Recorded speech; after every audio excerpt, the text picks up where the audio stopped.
Tonight's bedtime story is called Mr. Men Adventure with Knights, read by the same artists. Mr. Uppity was very excited.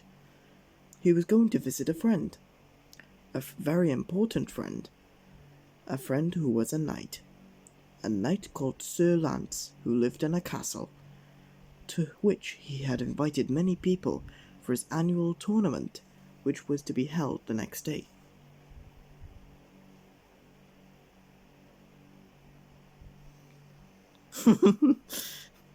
Just as Mr. Uppity was driving his car over the moat, the drawbridge began to rise. "Stop!" shrieked Mr. Uppity. But Stop was not going to stop anything, because it was Mr. Muddle who was operating the drawbridge. If Mr. Uppity had shouted, "Go!" then all might have been well. But he didn't. Poor Mr. Uppity. It was not a good start to his visit.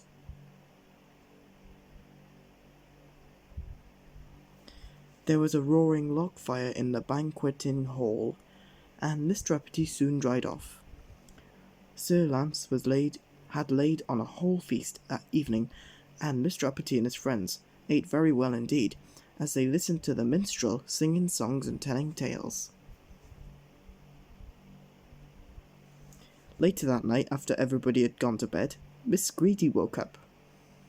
I'm sure you can guess why she woke up. That's right, she was hungry.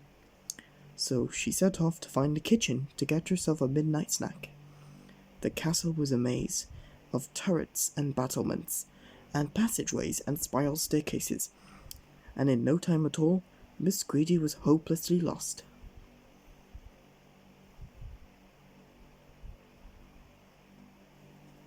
She kept going down and down until she found herself in the castle dungeon. It was very dark, damp, and very creepy. Miss Greedy gulped. Ooh. Ooh. And then with a bang the door swung shut and Miss Greedy was locked in for the night. It was very cold and hungry, Miss Greedy who was found by a knight the following morning, and so it would have to be said, a very happy Miss Greedy when she found out it was time for breakfast.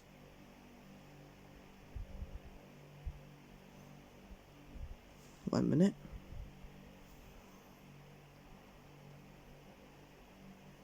Come on. Once everybody had eaten breakfast, Sir Lance showed them to the armoury, where they got dressed for the tournament. Mr. Nosey could not find the helmet that fitted, and nor could Mr. Small. Finding a helmet to fit Mr. Skinny was not a problem, but it was too heavy. Mr. Fussy refused to wear one, because it would mess up his hair, and Mr. Muddle had an altogether different problem. The tournament began with the jousting contest. Mr. Clumsy was the first to test his skills against Sir Lance's knights, but it will come as no surprise to hear that Mr. Clumsy was hopeless. He kept falling off his horse before he even got to the jousting yard. "This is too easy," cried Sir Lance. Is there nobody who can give my knights a true test?"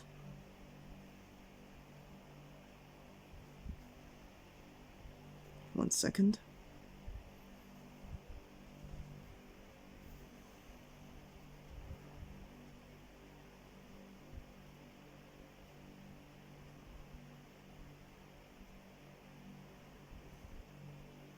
"I'll have a go," said Mr. Strong.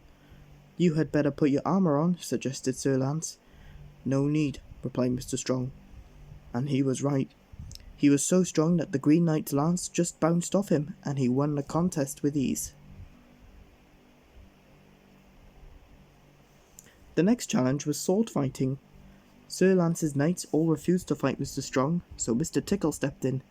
He did not need even a sword to defeat the Red Knight.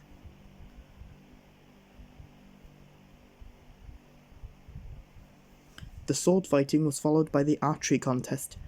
Mr. Tickle's arms were altogether too long for archery, so Miss Lucky decided to have a go, even though she had never shot a bow and arrow before. She hit a bullseye first time. "Beginner's luck," exclaimed Sir Lance. Miss Lucky hit the bullseye with her second arrow. "I don't believe it. cried Sir Lance. Then Miss Lucky hit a third bullseye. Nobody that's lucky, grumbled Sir Lance. I am, grinned Miss Lucky. 1 second. There we are. Just then a messenger ran through the crowd. Dragon! He cried breathlessly. Oh my! Exclaimed Sir Lance. Which of my knights will rid my kingdom of this awful creature? Sir Lance's knights were not too keen to take on the dragon. I think that Mr. Uppity and his friends should deal with the menace, seeing that they are so successful in the tournament, suggested the Yellow Knight. Sir Lance agreed wholeheartedly. Mr. Uppity agreed half-heartedly.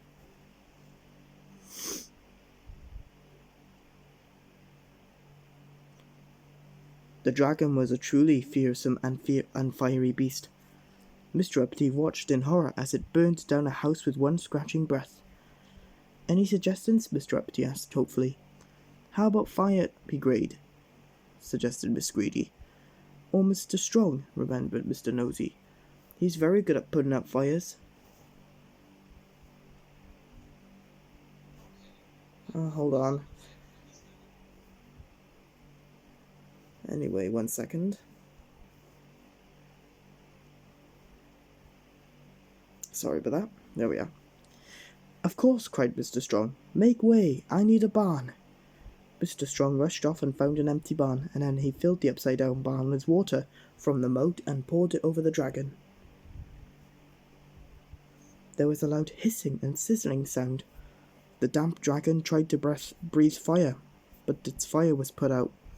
Hurrah! Cried the crowd. Sir Lance was so grateful that he offered Mr. Uppity half his kingdom. But Mr. Uppity explained that he was the richest man in the world, and if he wanted half a kingdom he could buy it for himself. However, he said, I would like to become a knight. So Sir Lance knighted Mr. Uppity. Arise, Sir Uppity, he proclaimed. It was one of the proudest moments of Mr. Uppity's life.